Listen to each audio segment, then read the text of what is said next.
Bonjour les amis, alors changement de décor pour ce lundi pluvieux.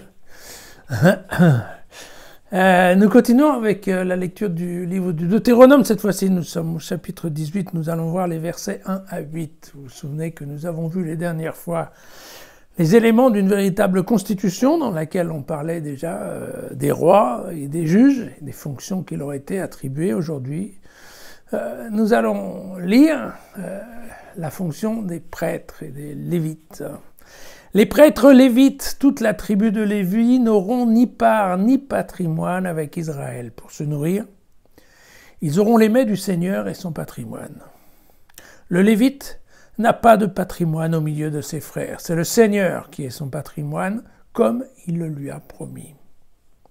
Voici quels seront les droits des prêtres sur le peuple et sur ceux qui immolent en sacrifice un bœuf ou un mouton. On donnera aux prêtres l'épaule, les joues et la panse. Les prémices de ton blé, de ton vin nouveau, de ton huile, ainsi que celles de la toison de ton petit bétail, tu les lui donneras. Car c'est lui que le Seigneur, ton Dieu, a choisi avec ses fils parmi toutes les tribus pour se tenir tous les jours, officiant au nom du Seigneur. Si un Lévite arrive d'une de tes villes où il réside n'importe où en Israël, qu'il vienne comme il voudra au lieu que le Seigneur aura choisi, il officiera au nom du Seigneur son Dieu comme tous ses frères Lévites qui se tiennent là devant le Seigneur. Pour se nourrir, ils auront tous une part égale, outre ce que chacun pourra tirer de la vente des biens paternels. Voilà. Donc évidemment, n'oublions pas que le Deutéronome, c'est une seconde lecture de la loi. Alors on avait déjà bien lu dans la première qu'en effet, c'était assez précis même, la distribution au cours des sacrifices, quelle était la partie, vous vous souvenez, c'était le gigot droit, des choses comme ça, quelle était la partie qui revenait au prêtre, quelle était la partie qu'il convenait de faire brûler sur l'autel, et puis quelle était la partie qui revenait en fait à celui tout simplement qui offrait le sacrifice. Voilà.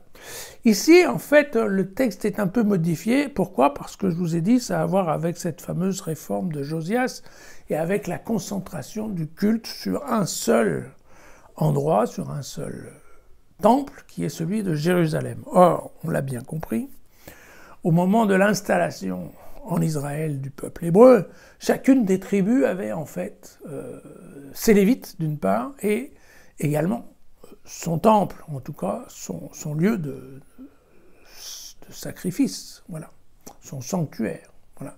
Les plus connus dans le nord étant Gazirim et Beth, si je me souviens bien, mais il y en avait pas mal d'autres. Alors qu'est-ce qui se passe ? Si on concentre tout sur Jérusalem, en fait il se trouve qu'il y a des Lévites un peu partout, qui se trouvent, il faut bien le dire, désœuvrés. Voilà. Or, ces Lévites, on leur a dit déjà, il y a longtemps, c'était déjà, il me semble, dans l'Exode, on leur a dit qu'ils n'auraient aucune propriété, car ils étaient voués au culte et au culte uniquement, et que donc, de ce fait, ils devaient se nourrir à partir, en fait, des sacrifices et des dons qui étaient faits au temple. Mais, voilà, s'ils n'ont plus de temple, ils sont un peu coincés. Et donc, c'est pour ça qu'on aura vu un certain nombre de dispositions qui sont faites pour que l'homme leur donne de la terre. Attention, Dieu a donné la terre à l'homme et l'homme va donner de la terre aux Lévites pour qu'ils aient de quoi tout simplement cultiver un lopin de terre et se nourrir. On voit ici qu'un des moyens de subsistance, c'est aussi la vente des biens paternels. Et puis, il y a la troisième chose qui se passe, c'est que les Lévites, partout qu'ils soient en Israël, auront le droit de venir une fois de temps en temps au temple de Jérusalem pour passer une semaine à travailler dans ce temple. Et donc, quand c'est le cas, en effet, donc là, ils vont recevoir la part qui était attribuée aux prêtres le temps où ils sont effectivement au temple.